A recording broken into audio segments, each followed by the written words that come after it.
Welcome back to the Nomad Summit Podcast, your go-to guide for all things digital nomadism.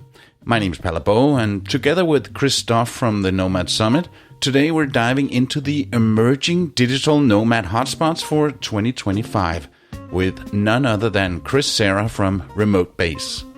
Chris has been on the forefront of discovering the best places to live, work, and thrive as a digital nomad. From his experience running newsletters like Remote Base and Digital Nomad Trip Reports, he's seen firsthand where the community is heading and what is changing. We're going to explore what regions of the world could be taken off in the coming years. I think Africa could be a thing. There's so much variance. That's not really a place that I'd thought of, but I can see the appeal. When I think about it, I can see the appeal. We're going to be talking about what separates a good spot from a truly great one. The vibe, is there an established community or is there a growing community? Long term, I think it's about nomad infrastructure and adaptability. And we'll go into how to actually start this lifestyle. One of the biggest things I say is just do it. Just book a flight. Don't overcomplicate it. We'll cover all of that and more, from the shifting landscapes of the nomad hubs to the evolving digital nomad lifestyle and what it really takes for a place to go from good to great for remote workers. So grab your coffee or maybe your next plane ticket and join us as we explore the future of nomad lifestyle. Welcome to the Nomad Summit Podcast, Episode 4, Emerging Digital Nomad Hotspots for 2025. Expert Insights with Chris Cerra. This episode is brought to you by Visit Estonia, the most digitally advanced country in Europe and virtual home for many digital nomads. So Christoph, I call you Chris sometimes, but I think today I'm going to call you Christoph because otherwise it's going to be confusing. That's fine. Because our guest is Chris Cerra from Remote Base and so much more. Welcome to the Nomad Summit Podcast, Chris. Thank you guys for having me. I'm really excited to be here and I will look forward to being called Chris. I'm hearing Christoph being called Christoph. Anyway, we asked you to be on the show today because we are going to be talking about the emerging digital nomad hotspots for 2025. Yeah, and beyond 2025. We want to look into the future with that one person that has probably most insights on where nomads are going, staying today and in the future. So we had to invite Chris Cerra, who runs the Remote Base newsletter, sending out great deals on accommodation every week, but also holding keynotes on trends in nomad accommodation at conferences all around the world. That's how we first met. I think in the Canary Islands, we first were spending some time together in a co-living that was brand new in Gran Canaria. And since then have been kept in touch and also welcomed Chris at this year's Nomad Summit in Chiang Mai in January. And today he's our guest here in the podcast. So maybe, Chris, you want to give our listeners a little bit of background about yourself, how your location-independent journey started and where you today? Yeah, that's probably a good place to start. Like a lot of people, I was working a normal job in London in the UK. I'm originally from the UK. That was back in 2018, and I was fortunate enough to be able to work anywhere. The company was quite flexible, and that set me out on this path of trying to go to different places and wanting to spend extended periods in certain places, living there, working there, absorbing the lifestyle there.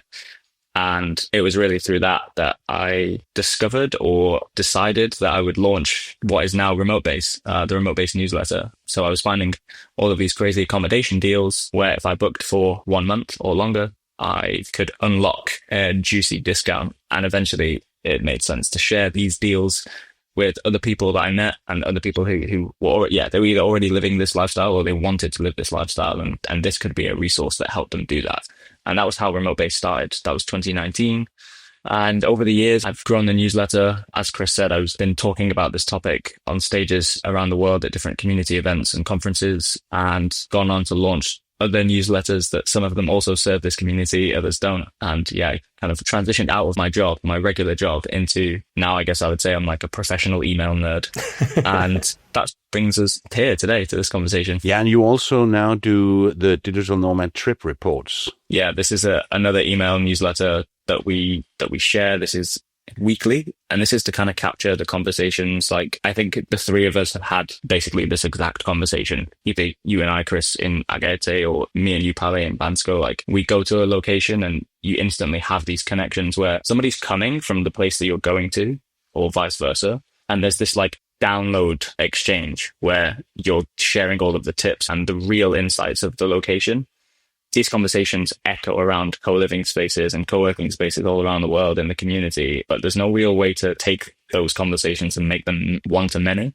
The idea with trip reports was to try and do that, is try and take that conversation and make it one-to-many. So you can submit a report for Chiang Mai or for Bansko or somewhere else, and we then basically amplify that and share it with all of our readers. And I guess you get a lot of feedback on that. There is a reverse direction that people respond to those emails or submit reports. So I guess that gives you a great overview and database on what's hot and what's not. Yeah, I mean, you're right. Like, people see the reports and then it becomes an idea like, oh, I can submit a report myself, which is nice. It's kind of like it grows organically that way. But yeah, you're right. Sometimes we get reports for the established hotspots, and other times I get a report in.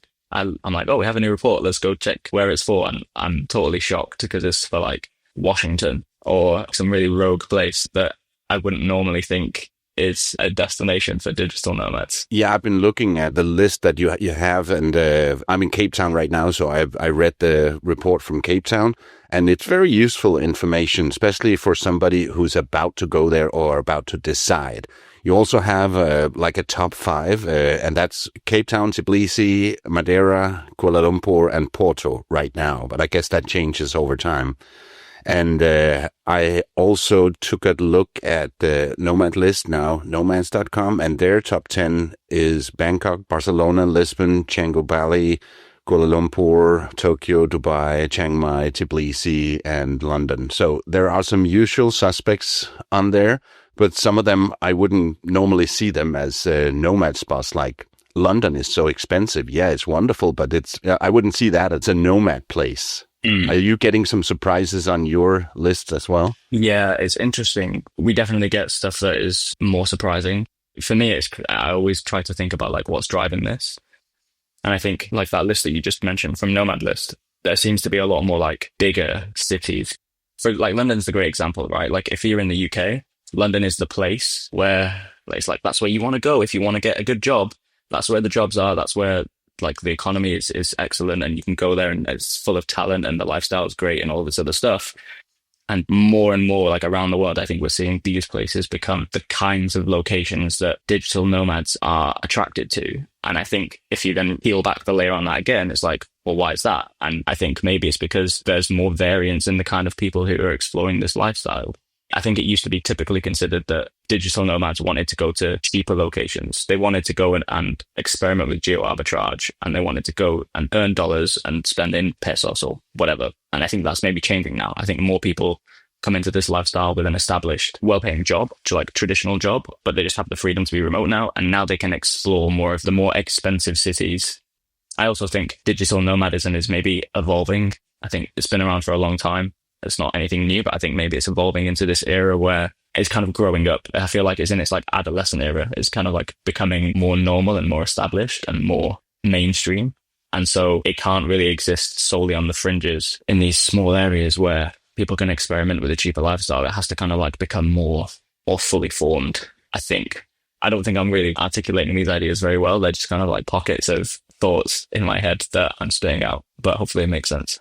So obviously, when we're looking at the classic nomad hotspots, Chiang Mai, Bali, Lisbon, what are some of the emerging destinations for 2025 and beyond that you're most excited about? I think Africa. I think Africa could be a thing. There's so much variance. You look at what the nomads like. We like stuff that is typically quite different and maybe a little bit more fringe, but we also like variance. And Africa's broad, right? Like we had trip reports and one of the things that we do with remote base is we let people submit their own property to share with our readers. Ones that came in was in Tanzania. And I was like, okay, that's cool. That's interesting. That's not really a place that I'd thought of, but I can see the appeal. When I think about it, I can see the appeal. There's also there's hubs emerging in places like Morocco. So I think over time, I'm curious to kind of watch that bubble away. Yeah, and the internet is getting better, which is important. Yeah, internet getting better. And I think while that happens, those kind of locations will retain cost effectiveness.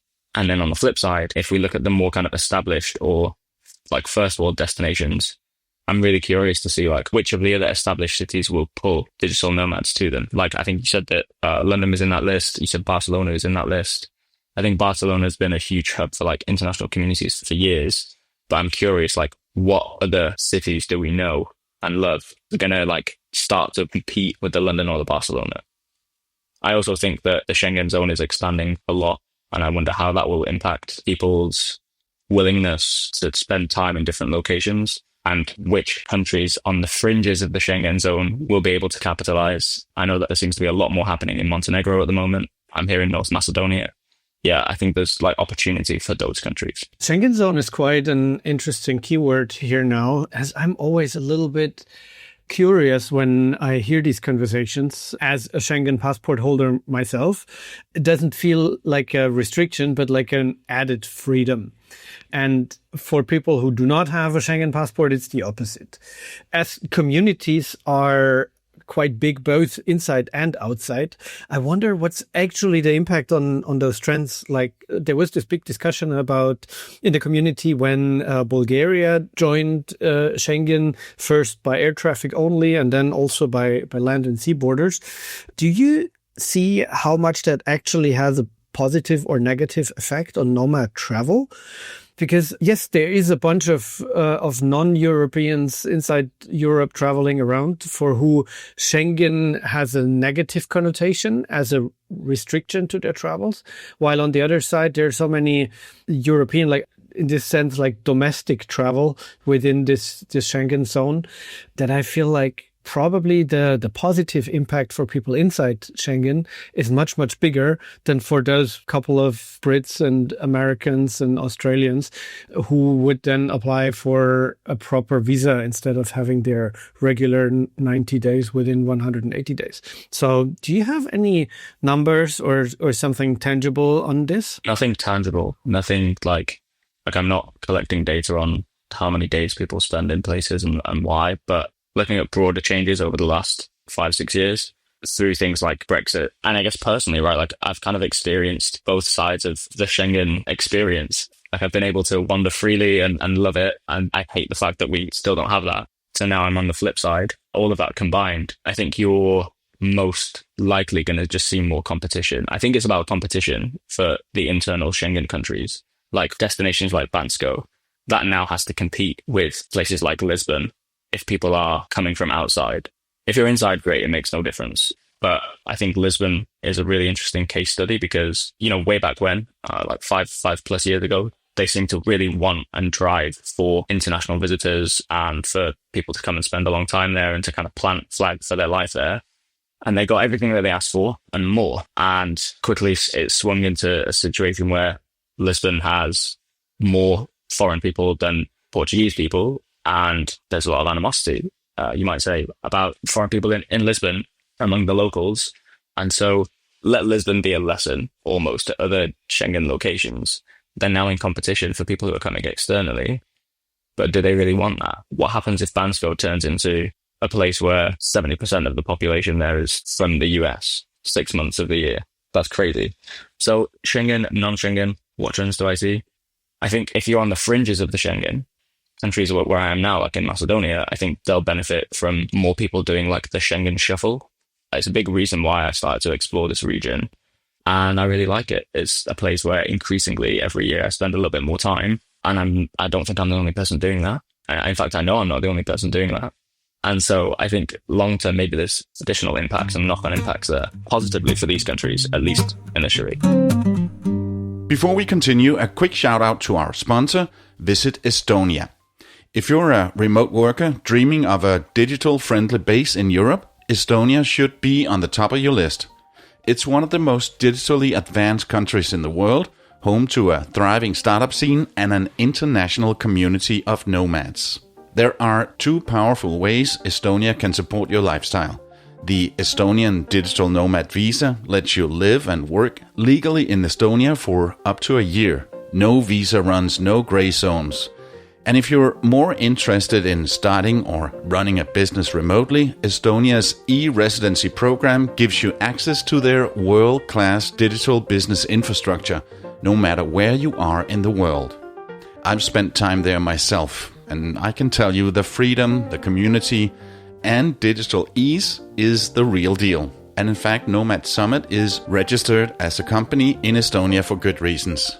We dropped the link to both things in the show notes.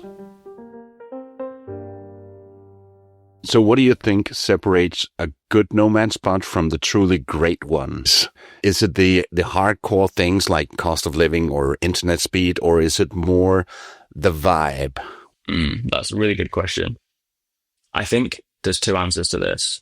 Short term, I think it's, you called it the vibe. I would say, like, is there an established community or is there a growing community? Because I think it's really, really difficult. If you go somewhere you have like a subpar experience, it's really hard to give it a second chance, or it's really hard to want to go back there. If you get that right, then people will want to come back. So I think short term, it's like creating the right environment for the first landers or the first time somebody lands, which is a bit chicken and egg. Long term, I think it's about nomad infrastructure and actually like life infrastructure and adaptability. I think it's really important for places to be able to adapt, almost like flex with the traffic of nomads. I think seasonal destinations do this really well initially, but then a great example of this is Split in Croatia. Really love it, but they've obviously got this like muscle memory for it's high season, everything flexes and there's all of this infrastructure and things to do, and it's great. And then in the wintertime, all of that kind of shrinks and it goes away and there's not really much happening. It's not great, in my personal opinion, in those off seasons. So they have the ability to flex. But I think there's this other thing happening, which is this mentality is ingrained. They have the ability, if they want, to let that infrastructure flourish, for it to stay flexed for the entire year. Croatia was running this initiative at least a couple of years ago now. It was like Croatia 365, where they wanted to make it like a year-round destination. And I think that would be great. They could probably make a lot of success out of that. But I think from a private business perspective, it's like it almost like requires a mentality shift of like they make all their money in the summer, and then they don't have to work very hard in the winter. That's a great life for them. Why would they want to, Croatia 365 is great as a government initiative to help their economy grow. But like, if you're a private business owner, if you can make hay when the sun shines and then have a break, why would you not necessarily want to do that? So I think adaptability and flexibility and being able to grow with the emergence of an incoming nomad community, I think that's something that really separates the great from the good. That's an interesting point, and especially when we come back to what you mentioned earlier, Africa. So I totally resonate with your answer here, especially seeing that it's such a big continent with so much variety. But when I look into the community and where people are going today, visually speaking, the extreme points of this continent, so it's Morocco, it's Egypt, and it's South Africa. Maybe a little bit of Tanzania, but that's like, if you connect those points on the map, then there is a big void in the middle. There are these huge differences in this massive continent. Is there something that you, Chris, see particularly as upcoming? Something like a white spot on the nomad map? No, I don't think there is I don't think there's like you can spotlight one place. I think that will emerge. What you're saying will definitely happen. Like there'll come a point where it's clear there is this white spot, but I don't even think we're there yet. Like everybody has the same perspective and relative closeness to this topic. As you and I will probably see the same thing. Like people are on the fringes, places like Rwanda, places like Kenya. I think that has to happen. This is almost like it's very early stages, and soon as people become more comfortable, I think people have a lot of preconceptions about Africa, like safety or Wi-Fi and stuff like that. And I think it's going to take time for those early explorers to basically get really comfortable in places like Morocco and get really comfortable in places like South Africa and then slowly expand into other African countries. But I just see it being like, it's one of the places that is so different from anywhere else. And it's so untouched. So I think that's where I see the opportunity. I don't think there's here's one major country that you must visit in Africa because in 5 years' time, it's going to be the biggest nomad hub in the world. I can't sit here and say that, unfortunately. We're trying to tickle that out of you, but I see it's not coming. It's not that clear. It's not that easy. And I remember listening to one of your keynotes a while ago where it was not so much about the destinations, but about the type of accommodation, where you were telling a little bit about the emerging style coming from Airbnbs and now going more to co-livings. And everyone, at least like 2 years ago, everyone wanted to open a co-living and they popped up like mushrooms everywhere. And I have now spent myself quite a bit of time in different co-livings in different countries, including the first one where the two of us actually met in Agaete on Gran Canaria. And now over the last Nomad Summit in Chiang Mai, we have stayed with the entire team for actually 2 months in Alping River of John Ho. For sure, one of the flagship concepts and brands of this community. How do you see this trend now in terms of adoption by our community? It's probably good to add context on that keynote that you're referencing. The keynote was the future of nomad accommodation, and it wasn't really a very short-term view. It was more of like a medium to long-term view of like where I think things will go. We talked about all different kinds of accommodation options, but I think home exchange or home swapping would become something that is way more prevalent in the next 5 to 10 years. So when I say medium term, that's the kind of length of time that I'm talking over. And I think that was like part of that prediction is kind of considerate of this evolution of a more developed or more organized and mainstream version of digital nomadism, which is that almost every remote worker is at some point going to go and do a 2-month or 3-month trip somewhere, whether they're by themselves or as a couple or in a family or whatever. And that largely more and more people who are experimenting with digital nomad life may be homeowners. And so that was really the context on that keynote. I feel like what you're asking is a little bit more short term and therefore means that I can't be so abstract. And so I think co-living is actually, since giving that talk, I think there's been changes in co-living.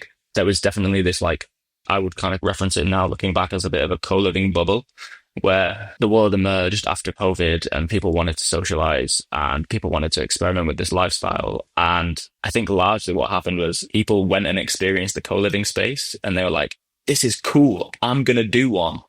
And then even though maybe they had no skills or experience in what that would entail, I think it's a really hard business. The people who do it right, like you talked about John, absolute legend, like developing all into what it is, I think is incredible.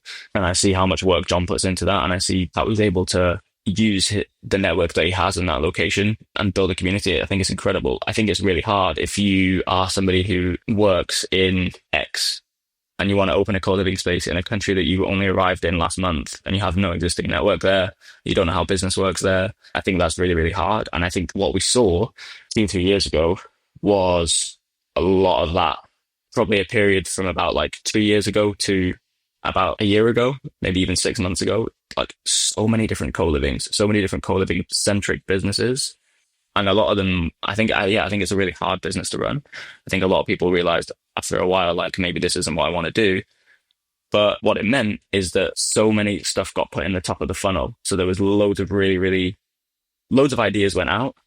Some of them failed, some of them fell off, and some of them disappeared. But some of the really good ones stuck. So now we're seeing places like, there's a place, you mentioned Barcelona being a hub. There's a place in Barcelona called Wonder House.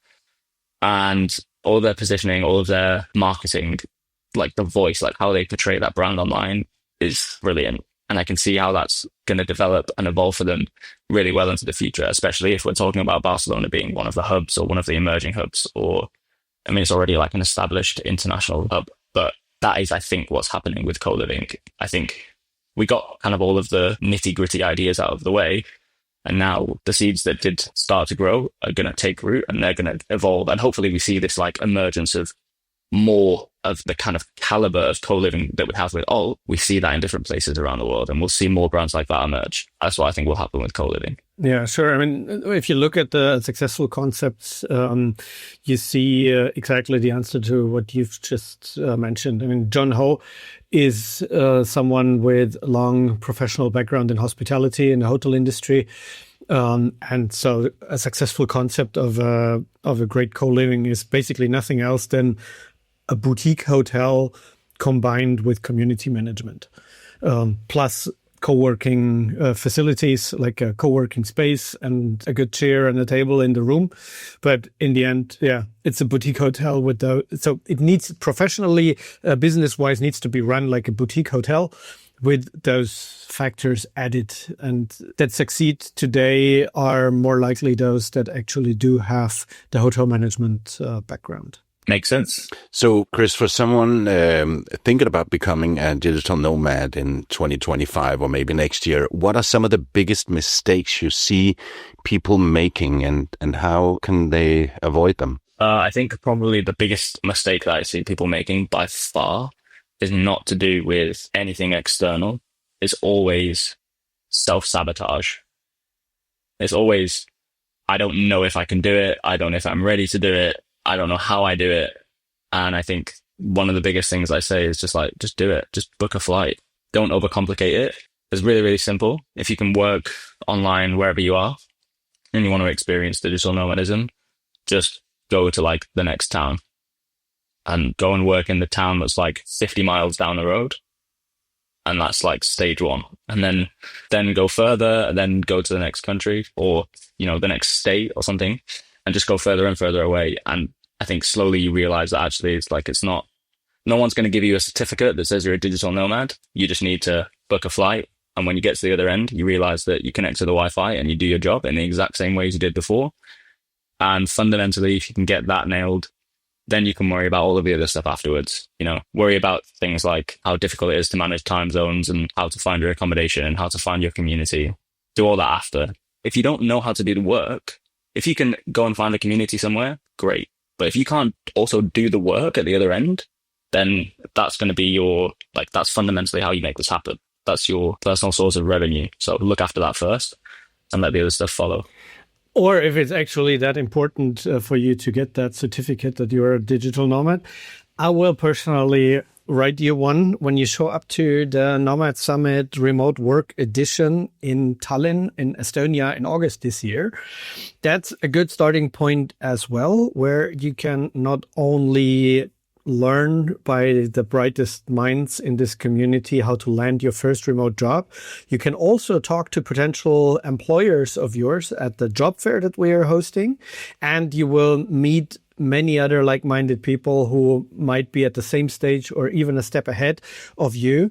And if you, by the end of that event, really, really want a certificate, come find me. I will give you one. I will give you your digital nomad diploma.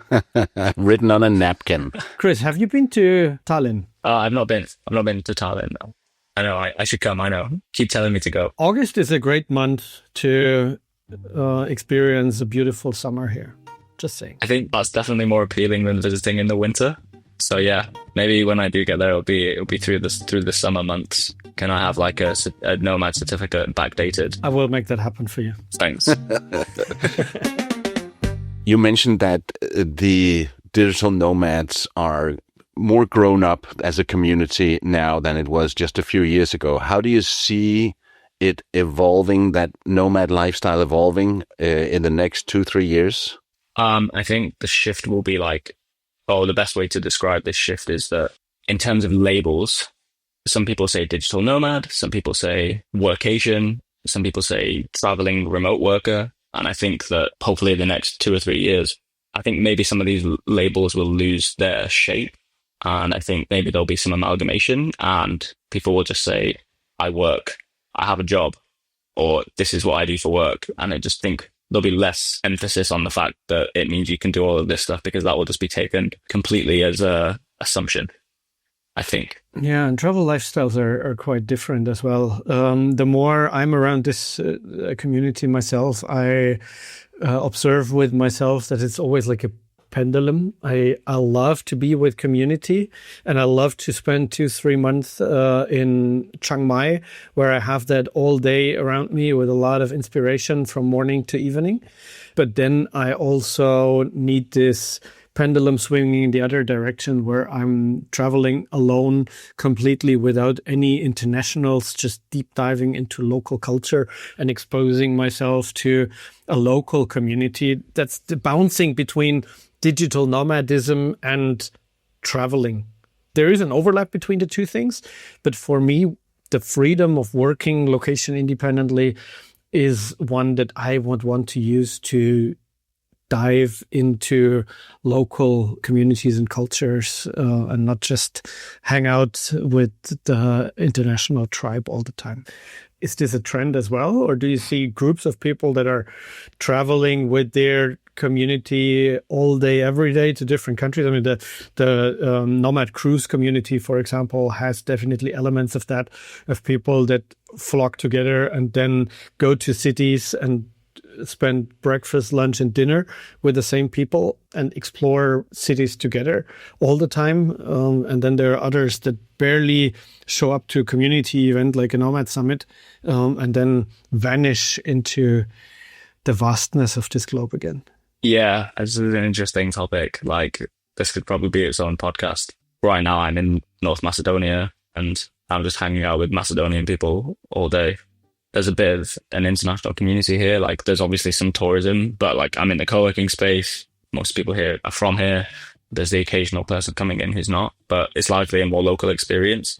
And this is like monk mode for me, right? This is after having done lots of the travel type that you're talking about, where you're just really immersed, really involved in all of the community stuff, constantly around people, having ideas, brainstorming, doing collaborative stuff. Now this is my season of calm and my season of focus. So yeah, I think this is more personally driven. I think there'll always be these really sociable beings, like you said, who they want to constantly be around other people. Maybe they work in a creative field. Maybe they're just very extroverted and that's what they enjoy. That's what energizes them. But I think that's part of the beauty of it. You know, I'm definitely more of a pendulum person like you, where I swing, but everyone's a little bit different. Everyone's pendulum will swing at a different cadence. I think there's a lot of variance to it for different people.